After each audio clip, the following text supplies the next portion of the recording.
இந்த வசனம் என்ன சொல்லுதுன்னா, இந்த உலகத்தில் இருக்கக்கூடிய எல்லா மதத்தவரையும், மொழியினர்களையும், ஜாதியினர்களையும் இந்த ஐயா சொன்னார், அந்த 1,44,000 பேர் தான் என்ன செய்ய முடியும்? அந்த 12 யூதா கோத்திரம் மட்டும்தான் என்ன செய்ய முடியும்? யாருக்கு பரலோகத்துக்கு போக முடியும்? மீது யாரும் என்ன செய்ய முடியாது, போக முடியாதுன்னு சொன்னவர். இப்போ உங்களுக்கு புரியுதா? இதை இப்போ என்ன செய்யுங்க, திருப்பி சொல்லுவீங்களா? பரலோகத்துக்கு போகக்கூடிய தகுதியை ஒரு மனுஷனுக்கு, ஒரு மதத்தவனுக்கு, ஒரு இனத்தவனுக்கு, ஒரு ஜாதியினருக்கு கொடுக்கக்கூடிய அதிகாரம் யாருக்கு இருக்குன்னு சொன்னால், நம்ம ஆண்டவராக இயேசு கிறிஸ்துவுக்கு மட்டுமே இருக்கிறது. கைது. அதனால் இன்னைக்கு ஒவ்வொருத்தரும் தன்னுடைய மண்டே அறிவில் என்ன செஞ்சுட்டு இருக்கிறாங்கன்னா, அவன் இந்து மதம், அவர் இஸ்லாமிய மதம், இவர் கிறிஸ்தவ மதம், இவர் ஆர்சி, இவர் சிஎஸ்சின்னு என்ன செஞ்சுட்டு இருக்கிறாங்க. இதை வேறுபடுத்தி பகையோட, விரோதத்தோட, மன கஷ்டத்தோடு என்ன செஞ்சுட்டு இருக்கிறாங்க சொல்லுங்கள். இப்போ நம்ம பழனிசாமி எடுத்துக்கிட்டால், சாலூரில் அந்த 4 வருஷம் ஓட்டைக்கு அந்த பக்கம் என்ன கோயில் இருக்குது? குட்டி மருக்கான் கோயில். அதுக்கு அங்கிட்டு அவங்க சுடல் கோயில் வச்சுருக்கிறாங்க. நம்ம சாலூர் இந்த பக்கம் வடக்கு பக்கம் ஒரு கோயில் இருக்கலாமா, அந்த கோயில் அதுக்கு அவருக்கு புதுசாக. அவர் நமக்கு ஃப்ரெண்டு. இங்கே தான் தூங்குவார், நம்ம சர்ச்சில் தான் நினைச்சுவார், தூங்குவார், இங்கே தான் சாப்பிடுவார். நான் அப்போ என்ன கேட்குறாங்க, அவர் ஒரு பாஸ்டர், நீ ஒரு சாமி, உங்கள் ரெடியோக்கு எப்படா ஒத்து போகுது அப்படின்னு கேட்குறாங்க. இந்த ஏரியாவில் ஃபுல்லாக எல்லோரும் கேட்பாங்க. இன்னொன்று பழைய நம்ம அலைநேரி காளியம்மன் கோயில் சாமியாடி, நான் பைக்கு கொண்டு விட்டு என் பக்கத்தில் ஏறிடுவார். இங்கே என்ன வேலை இருக்கோ இந்த சர்ச்சில் இருக்கக்கூடிய வேலையை முடிச்சுட்டு தான் அவர் இங்கே போவார். அப்போ நான் என்ன சொல்கிறேன்னா, மதம் அல்ல, நீ எந்த மதத்தில் வேணாலும் இரு. ஆனால் அவங்க என்ன சொல்கிறாங்க, நீங்கள் சொல்கிறது உண்மை தான், ஆனால் இன்றைக்கி எங்களால் இதை விட்டுட்டு என்ன செய்ய முடியல. எங்களுக்கு மேலே ஒரு பொறுப்பை கொடுத்துட்டாங்க, கணக்கு வழக்கு கொடுத்துட்டாங்க. இந்த கோயில் இதை பூரா அடிச்சு எங்கிட்ட என்ன செஞ்சிட்டாங்க, இது வேறு யாரும் பொறுப்பு எடுக்க மாட்டேங்கான். அதை தூக்கி எறியக்கூடிய சக்தி எங்கிட்ட இல்லை. ஆனால் நீங்கள் சொல்கிற இயேசு கிறிஸ்துவை நாங்கள் ஏற்றுக்கொள்கிறோம். கைது. இவங்க இப்படி ஜெபக்கூடத்துக்கு வந்து கை நீட்டி இப்படி இங்கே என்ன செய்ய வேண்டாம், கும்மியெல்லாம் அடிக்க. ஆனால் என்ன செய்யணும், இந்த பரலோகத்துக்கு போகணுன்னா அவங்க இருதயத்தில் யாரை ஏற்றுக்கொள்ளணும்? இப்போ பழனிசாமியெல்லாம் கட்ட பஞ்சாயத்து பேசுகிறவர், ஏனிக்கிழமானாலும் சண்டையில் இருப்பார், ஏனிக்கிழமானாலும் யாரை என்ன செய்வார். இப்போ அவர் என்ன செஞ்சிட்டாருன்னா, நம்மகிட்ட தொடர்பு கொண்டதுக்கப்புறம் இப்போ இந்த கட்ட பஞ்சாயத்து, இந்த ஏழரை பெரும்பாலும் சண்டை போடுறது எல்லாத்தையும் என்ன செஞ்சிட்டாரு. நான் சொன்னேன், என் கூட நீங்கள் இருக்கணும்னா, என் கூட பழகணும், என் கூட வரணும்னா தீச்செயலை நிறுத்த வேண்டும். இன்னொன்று போதை, தண்ணி போதைன்னா எப்போ மழையும். இப்போ குடிக்கிறத என்ன செஞ்சுட்டாங்க சொல்கிறேன். இன்றைக்கி பிறகு நான் சேர்ந்தோம் அணையிலிருந்து குடிக்கிறத. ஏன்னா இன்றைக்கி ஆதரிக்கிறது, அன்பு செய்கிறது, பைசாக எனக்கு சாப்பாடு கொடுக்கறது, எனக்கு ஒரு 50 ரூபா வேணும், ஒரு 100 ரூபா வேணும்னு கேட்டால் உடனே மாட்டேன்னு சொல்லாமல், இல்லைன்னு சொல்லாமல் கொடுக்குற ஒரு நண்பன் யாருன்னு சொன்னால் இந்த இயேசுடைய ஊழியக்காரன். கைதிருங்க, நல்லா கரங்களை தூக்கி. ஆனால் நான் யாரையுமே என்ன செய்யலைன்னா, எங்கள் மதத்துக்கு வாங்க, நீங்கள் ஞானசானம் பெறுங்க அப்படின்னு நான் யாரையும் என்ன செய்யலை. கடவுளுக்கு வந்து நீ மதத்துக்கு வர்றது முக்கியம் இல்லை. அதான் சொல்கிறேன், நீ மதம் மாற வேண்டிய அவசியம். அவர் கேட்குறது என்ன, மனம் திரும்புங்கள், பரலோக ராஜ்யம் சமீபத்தில். மனம் திரும்பி இந்த சுவிசேஷத்தை நீ ஏற்றுக்கொண்டால் நீ முக்தி அடைவாய், ரட்சிக்கப்படுவாய். அதனால் ஐயா அருமையாக பேசுனீங்க, திருவள்ளிப்பாட்டு. நீங்கள் இன்றைக்கி நான் பிரசங்கம் பண்ணுறது நீங்கள் எனக்கு கொடுத்த தலைப்பு தான். நான் தற்செயலாக இந்த ஃபேஸ்புக்கை நம்ம ப்ரோக்ராம் ஆன் பண்ண உடனே 20 சர்வன் உள்ளே வருது. உடனே டக்குன்னு நினைச்சிங்கன்னா இவங்களை காப்பி பண்ணி அனுப்பிவிட்டேன். நம்ம பார்த்திபன், அனீஸ் இவங்களுக்கெல்லாம் அனுப்பிவிட்டு, ஏன்னா இன்றைக்கி ஞாயிற்றுக்கிழமை இதை வச்சு தான் நம்ம என்ன செய்ய போகிறோம். எனக்கு ஒரு தெளிவு வேணும். அவர் என்ன சொல்கிறாரு, போகவே என்ன செய்ய முடியாது, பரலோக ராஜ்யத்துக்கு என்ன செய்ய முடியாது, இந்த ஜோசப் விசை என்ன செய்ய முடியாது, பரலோக ராஜ்யத்துக்கு போக முடியாது, இந்த ஆது வசனம் என்ன செய்ய முடியாது, இந்த சபாநாயகர் என்ன செய்ய முடியாது, பைபிள் வசனத்தை இது கொண்டவர் என்ன செய்ய முடியாது. யார் போக முடியும்னா இந்த 1,44,000 பேர் தான் என்ன செய்ய முடியும். அப்போ நீங்கள்லாம் கொள்ளத்தரப்படணும். எவனோ ஒருத்தன் இந்த ஸ்டாலின் மகன் என்ன செஞ்சான், உதயநிதி என்ன செஞ்சான், சனாதன தர்மம் அழிக்கப்படுது என்ன செஞ்சாப்புல, அதுக்கு என்னன்னே அர்த்தம் தெரியாமல் இருந்தாலும் என்ன செஞ்சான். அதான் தளிக்க முடியுமா? இந்துக்கள் எவ்வளோ வைராக்கியமாக இருக்கிறாங்க தெரியுமா, எவ்வளோ பக்தியாக இருக்கிறாங்க தெரியுமா. அன்றைக்கி ஒரு அம்மா சொல்லுது, 75 கிடாயை வெட்டி கறி வச்சு சாப்பாடு வாங்கி என்ன செய்கிறாங்கன்னா 25,000 பேர் என்ன செய்கிறாங்க, அன்னதான சாப்பாடு என்ன செய்கிறாங்க. இவ்வளவு பக்தியா? 75 ஆடுனா என்ன? நீங்கள் ஏதாவது ஒரு இலை கறி எடுத்து மற்றவங்களுக்கு கொடுப்பீங்களா? எவ்வளவு வைராக்கியமா சாமி மேலே ஒரு சாமி நம்ம கோயிலுக்கு பண்ணுறோம். கோயிலில் பண்ணுறதுன்னு தான் நினைக்கிறாங்க, ரைட்டு தான்.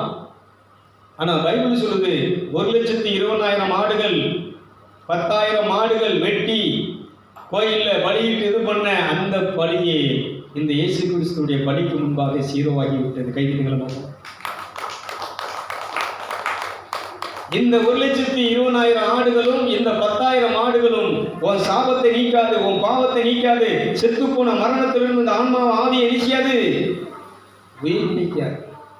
அதனால இந்து சகோதரர்கள் பக்தியாக இருக்கிறத நான் பாராட்டுறேன்.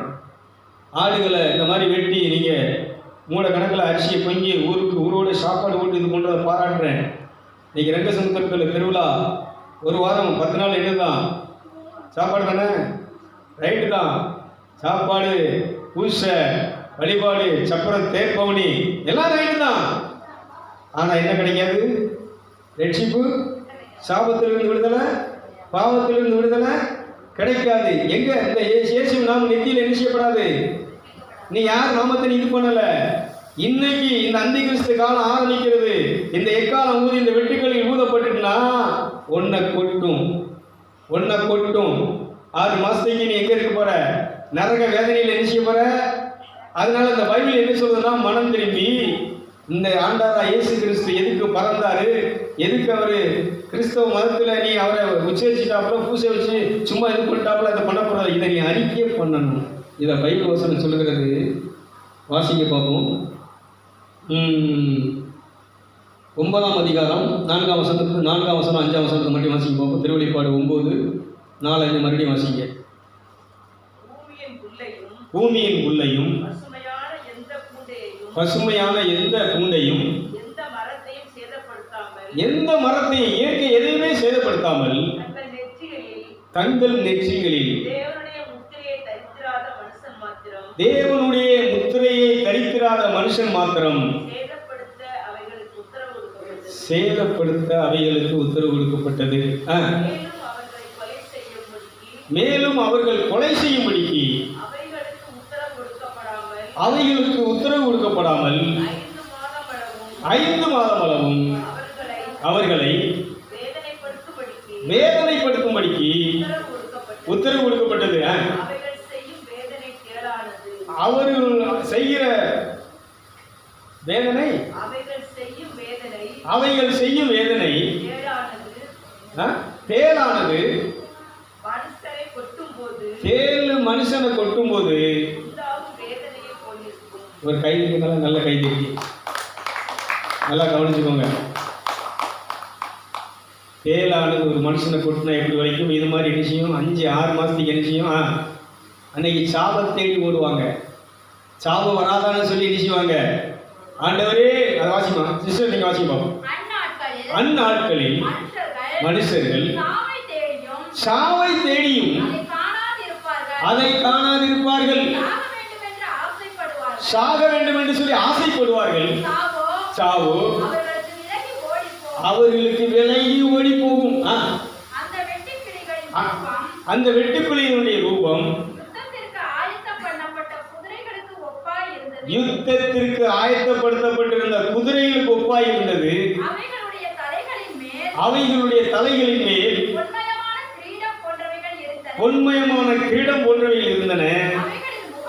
அவைகளின் முகங்கள் மனுஷனுடைய முகங்கள் போல இருந்தன.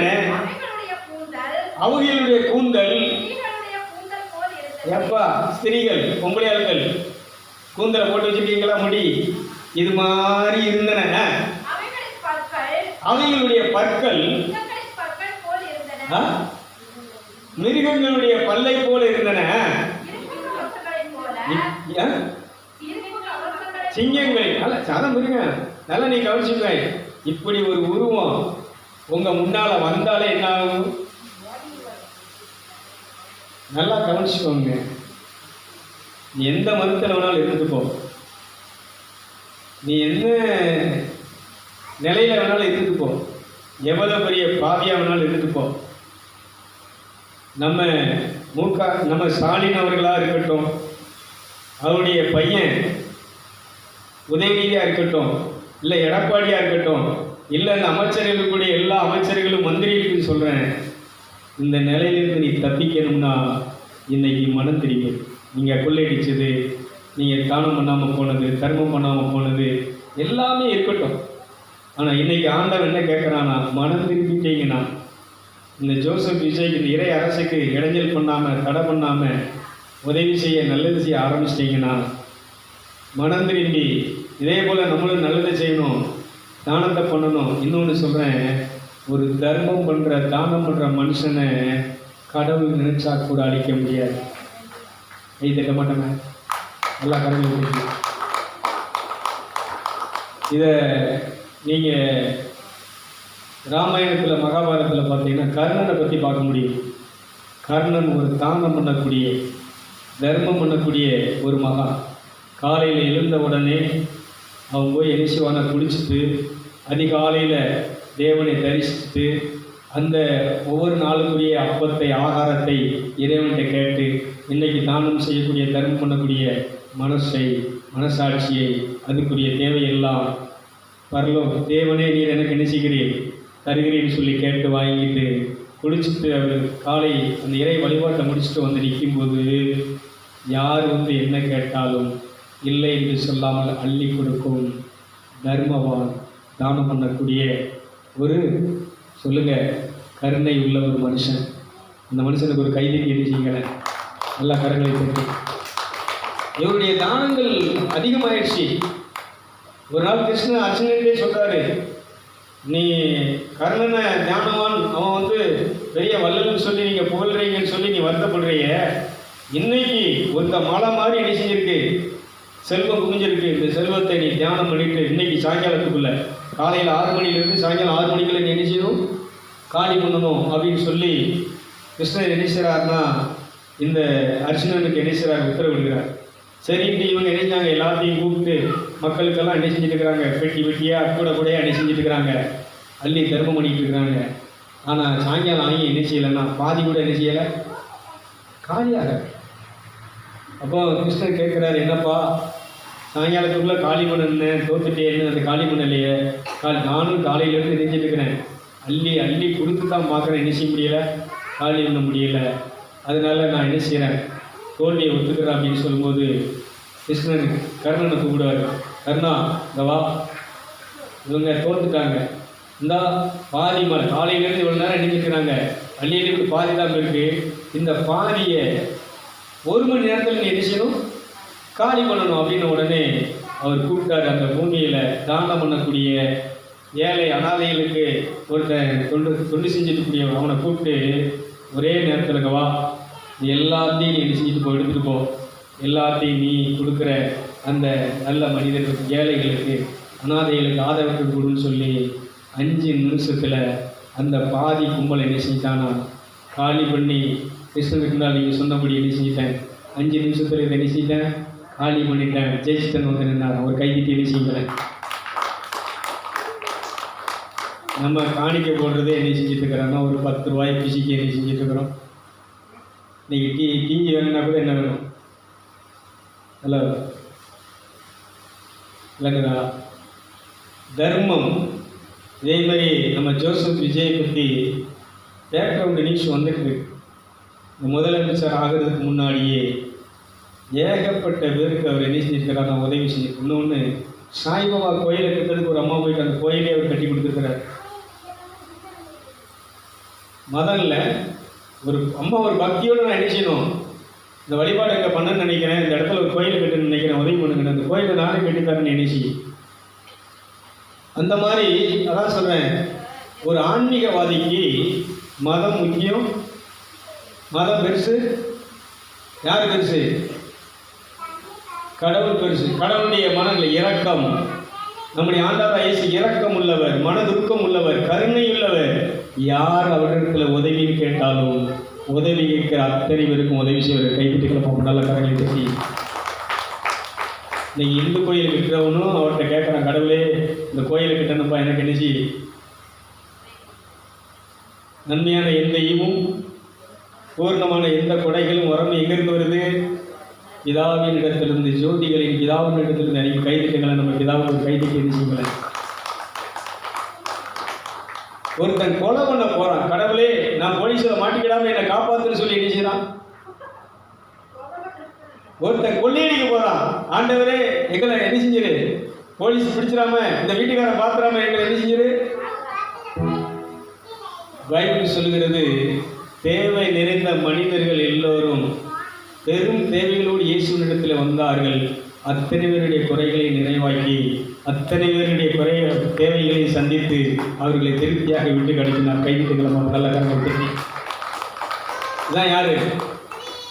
கடவுள். கடவுள் அங்கே இந்து மதத்துக்காரன் உனக்கு செய்ய மாட்டேன்னு அவர் என்ன?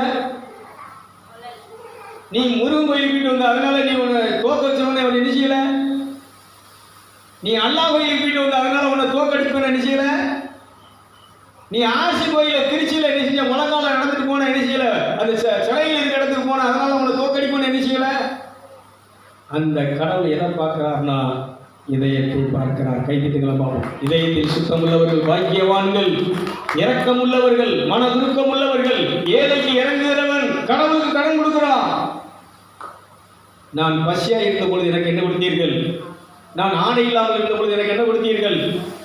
பரலூராட்சியத்தில் ரெண்டு பக்கம் ஆண்டவர் நினைச்சாருன்னா பிரிச்சு நிப்பாட்டி வச்சுக்கிட்டு, நீங்க எல்லாம் நான் பசியா இருக்கும்போது எனக்கு சோறு கொடுத்தீங்க, நான் ஆடை இல்லாமல் இருக்கும்போது எனக்கு ஆடை கொடுத்தீங்க, நான் நோய்வாய்ப்பட்டிருக்கும் போது என்னை பார்த்தீங்க அப்படின்னு சொல்லும்போது, என்னைக்கு ஆண்டவரை செஞ்சோன்னு சொல்லும்போது சொல்றாரு, இந்த ஏழைகளுக்கு செய்வதெல்லாம் எனக்கு செய்தீர்கள். கைதிட்டுக்கலாம். நாங்கள் நியாய தீர்ப்பு நாளில் நாங்கள் அசம்பிளி ஆஃப் காட் சபை, நாங்கள் ஆர்சி சபை, நாங்கள் சிஎஸ்எஸ் சபை, நாங்கள் கிறிஸ்தவர்கள், உங்களை அறிய நீங்கள் எவ்விடத்தார் என்னை விட்டு நாங்கள் மனம் திரும்பி இந்த சுவிசேஷத்தின் ஒளியை பெற்றவர்கள், ஆண்டவராய் இயேசு கிறிஸ்துவை, எங்களுக்காக மனு அவதாரம் எடுத்தவரை, எங்களுக்காக பலியானவரை, பாடுபட்டவரை, இரத்தம் சிந்தியவரை நாங்கள் உள்ளத்திலே தெய்வமாக, அண்ணனாக, சொத்தாக, செல்வமாக, மருந்தாக, மருத்துவராக நாங்கள் வைத்து வாழ்ந்தோம். அவர் வார்த்தையின்படி ஏழைகளுக்கு இறங்கணும், அவர் வார்த்தையின்படி சத்துருக்களை சிநேகித்தோம், அவர் வார்த்தையின்படி ஆதரவற்றவர்களுக்கு நாங்கள் என்ன செய்தோம்? உதவி செய்தோம். எங்களை சபித்தவர்களை இல்லாமல் ஆக்க வேண்டும் என்று சொன்னவர்களை கை கோர்த்து அவங்களுக்கு பூங்குத்து கொடுத்து அவங்களுக்கு பொன்னாடை பொருத்தி, நீங்கள் என்ன செய்யுங்கள், மகிழ்ச்சியாக இருங்கள், கவலைப்படாதீர்கள் என்று சொல்லி ஆதரவு சொன்ன யாரு? ஹலோ, விளங்குதா விளங்கலையா? இதைத்தான் யார் பார்க்கிறா? கடவுள் பார்க்கிறார். இறைவனிடம் கையேந்துங்கள், அவர் இல்லை என்று சொல்லுவதில்லை. கண்ணீரோடு கேட்டு பாருங்கள், தம் பொக்கிஷத்தை மூடுவதில்லை. இல்லை என்று சொல்லும் மனம் இல்லாதவன், இல்லாத கருணையுள்ளவன், இல்லை என்று சொல்லும் மனம் இல்லாதவன், இல்லாத கருணையுள்ளவன், இன்னல்படும் எழுகுரலை கேட்கின்றவன், நம் எண்ணங்களை இதயங்களை பார்க்கின்றவன், நம் எண்ணங்களை இதயங்களை பார்க்கின்றவன். இறைவனிடம் கையேந்துங்கள், அவர் இல்லை என்று சொல்லுவதில்லை. Praise the Lord. அதனால நம்முடைய ஜோசப் விஜய் முதலமைச்சருக்கும் சொல்றேன், இந்த நெத்தியில் இருக்க வேண்டியது இயேசுவின் நாமம். ஜோசியர்கள் கொடுக்கிற மையம் இல்லை. இந்த நெத்தியில் என்ன இருக்கணும் சொல்லுங்க? இந்த பெண்கள் நெத்தியில குங்குமம் செந்தூர், அந்த சிவப்பு இது குங்குமம் வச்சிருக்காங்களே, இதுக்கு அர்த்தம் என்ன தெரியுமா? இதுக்கு அர்த்தம் என்ன தெரியுமா? இந்த குங்குமத்தினுடைய அடையாளம் என்ன தெரியுமா? இயேசுவின் ரத்தத்தை எங்கள் நெற்றியிலே பூசுகிறோம். கைதிட்டுகளை பார்ப்போம்.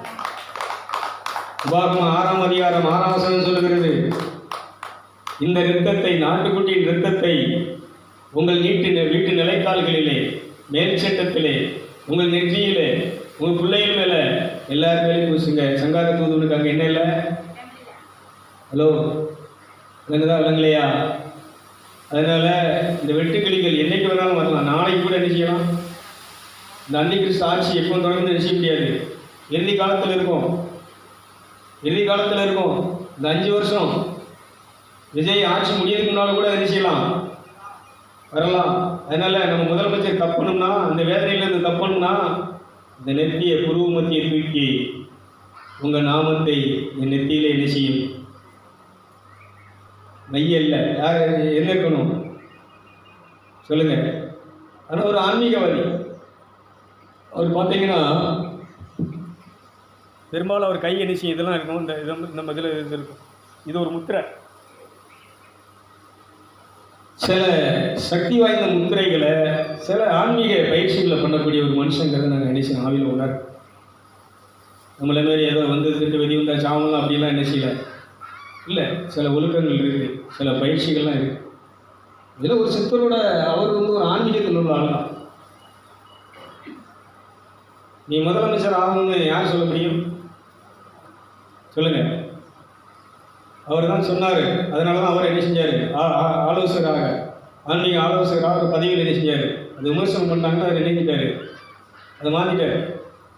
அதனால் சில ஆலோசகர்கள் நல்லது தான். ஆனால் இதை விட நமக்கு ஒரு ஆலோசகரை தேவன் தந்திருக்கிறார், துணையாளர் தந்திருக்கிற அவர் தான் பரிசுத்த ஆவியானவர். கைதிட்டுகளை நல்ல கருத்து. அவர் பதவி ஏற்கிற அன்னைக்கு 3 மணிக்கு பரலோகம் ப்ளஸ் பண்ணிச்சிங்க. நான் உட்காந்து என்ன செஞ்சுட்டு இருந்தேன்?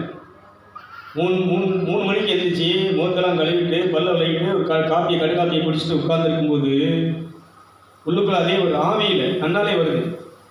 பதவியேற்பு நடக்கும் அப்படிங்கிறதெல்லாம் எனக்கு என்ன கிடையாது, கன்ஃபார்ம். அது அன்றைக்கு வரைக்கும் போராட்டம் தான். நைட்டு வரைக்கும் என்ன நிச்சயம் கிடையாது. காலையில் தான் நிச்சயது இதாகுது. ஆனால் உள்ளுக்குள்ளே என்ன செய்யுதுன்னா, அப்போ தான் நினச்சேன், இது இறைவனுடைய திட்டம். மேலே இருக்கிறவங்களை கீழே தள்ளி கற்குரிய அவருக்கு பேர், இந்த கற்குரிய அரியணையில் சிங்காசனத்தில் உட்கார வச்சது யாருன்னு சொன்னால் சொல்லுங்கள்? தெய்வம். கடவுள் பார்க்குறாரு, ஓட்டம் எல்லாத்தையும் பார்ப்பாரு. கொஞ்சம் பொறுக்கிற மாதிரி என்ன செய்யணும்? எல்லாம் யாராக இருந்தாலும் சரி வாழலை அப்படின்னா. சவுல் என்ன பண்ணார்?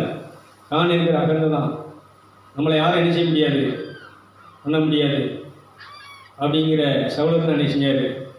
ஏன்னா கல்னா ஆசாரியன் பலியிடுறதுக்கு முன்னாடி இவர் போய் பலியிட்டார். ஆசாரியன் பெருசு இல்லை, நான் தான், எல்லாத்துக்கும் நான் தான் அப்படிங்கிற நான் இருக்கிற அகந்தை தான். இந்த அகந்தை மற்றவங்கள்ட்ட இருந்துச்சு. ஆனால் விஜய்கிட்ட சொல்லுங்கள் இல்லை. இன்றைக்கும் கையில் டிஃபன் கேட்டில் சாப்பாடு எடுத்துகிட்டு காலையில் 9 மணிக்கு எங்கே போயிருக்காரு? சட்ட சமையல் போய் சாயங்காலம் 5 மணி வரைக்கும் மற்ற வேலைக்காரங்க மாதிரி உட்காந்து என்ன செஞ்சுட்டு வர்றாரு? வேலை பார்த்துட்டு வர்றாருங்க.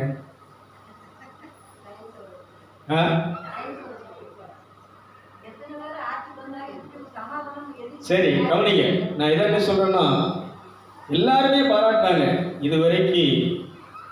இப்படி தன்னுடைய எதிரிகள் வீட்டில் போய், தோற்றவங்க வீட்டில் போய் சமாதானம் பண்ணி பூங்கொத்து கொடுத்து பொன்னாடை கொடுத்து அவங்கள்ட்ட கை குலுக்கி அவங்கள சந்தித்து அவங்கள அன்பு செஞ்ச ஒரு நபர் யாருன்னா இந்த ஜோசப் மிஷன். இது முன்னாடி அண்ணா என்ன பண்ணியிருக்கிறார்.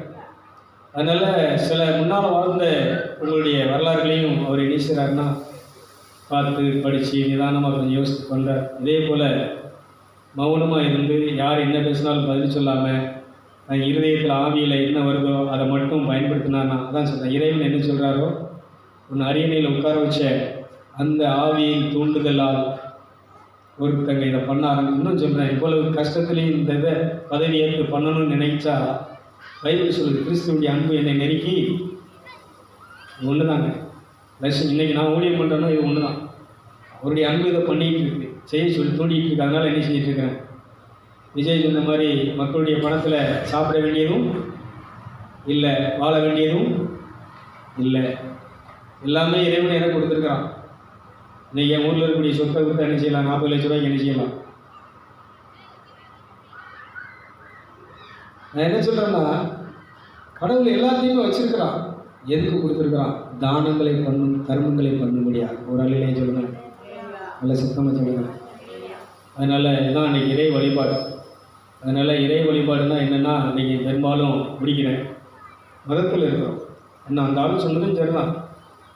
நீங்கள் போக்குவரத்தாக இருந்தாலும் சரி, ஜோசப் விஜய் முதலமைச்சராக இருந்தாலும் சரி, சபாநாயகராக இருந்தாலும் சரி, இந்த அரியணைக்குள்ளே போகணும்னு சொன்னால் அவருக்கு தெரியாமல் சொல்லிட்டார், 12 கோத்திரக்கார் மட்டும்தான் போக முடியும், மற்ற யாரும் போக முடியாதுன்னு.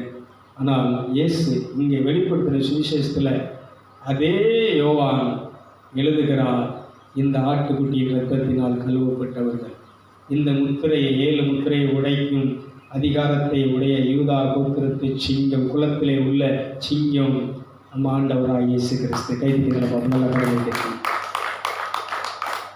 இந்த இயேசுவின் நாமம், இந்த இயேசுவின் ரத்தம் எல்லா மதத்தவரையும், ஜாதியினரையும், இந்துக்களையும், விவேகானந்தர் இன்னைக்கு என்ன செஞ்சிருக்கு? முத்தியடை செய்து பரலோகத்தில் சேர்த்திருக்கு. எது? இந்த இயேசுடைய. விவேகானந்தர் கிறிஸ்தவ மதத்தில் உள்ள போதகர் கிடையாது, கிறிஸ்தவர் கிடையாது. ராமகிருஷ்ணர் கிறிஸ்தவர் கிடையாது, கிறிஸ்தவ மத போதகர்.